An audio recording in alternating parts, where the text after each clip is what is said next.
Good afternoon, Robert Scribbler with the OBX wave report, filming to the south and east from Jeanette's Pier as we have gale force west winds blowing the tops off the waves. Winds slowly canting toward the northwest, and right now sustained winds in the range of about 30 to 40 miles per hour depending on your location. Gusts between 40 and 50 miles an hour. What that's doing is giving us some pretty considerable sound side flooding as the west winds push the sound up against the backside of the islands here on the eastern side of the sound.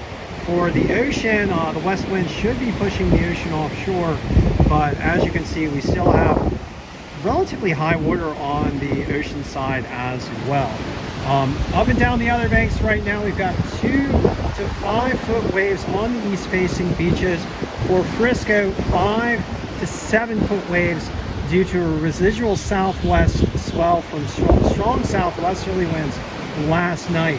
Throughout the day today, these westerly winds are going to be moving more and more toward the northwest and pushing a larger swell up against the beaches as that occurs. And generally conditions trending toward choppy with those strong winds. All right, so let's look at the conditions provided by Wave Monitors, the Wave Watch 3 model data, National Weather Service, and observations up and down the Outer Banks. Right now at Nag's Head, we've got 2 foot plus waves and choppy conditions with a swell out of the east-northeast at 1.9 foot in 11 seconds. West-northwest winds at 30, gusting to 47.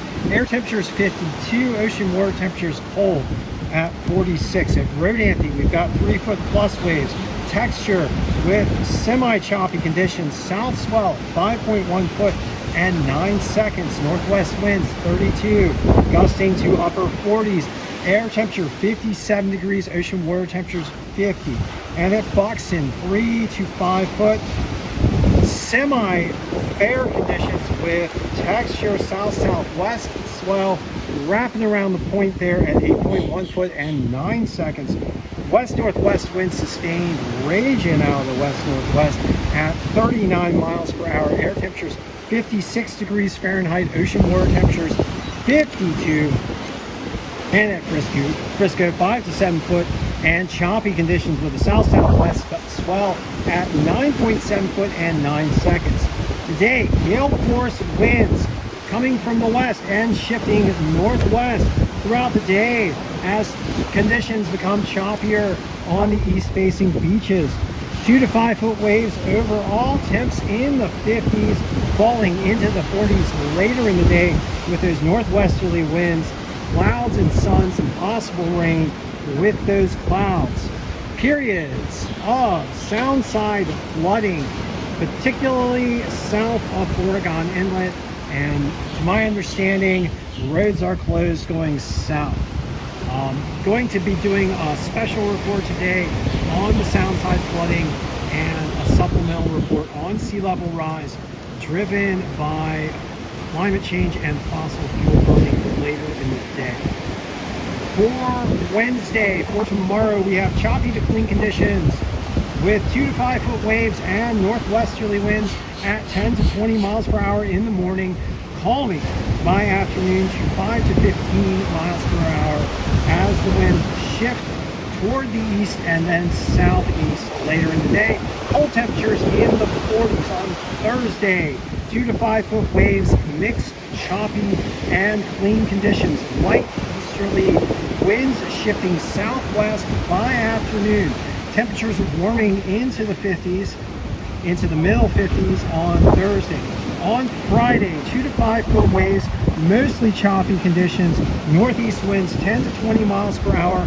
Highs in the upper 40s to around 50. And on Saturday, 1 to 3 foot waves, southwest winds 10 to 20 miles per hour. Some rain expected, high around 50. All right, so thank you for joining me for a very stormy Monday here in the Outer Banks as we get strong westerly and northwesterly winds, gale force conditions. Nonetheless, this is not a full nor'easter, folks, and yet we're getting some pretty severe sound side flooding. Thank you for joining once again, and as I always do, I'd like to ask you to please do everything you can to help protect our coastlines from the impacts of climate change driven by fossil fuel burning.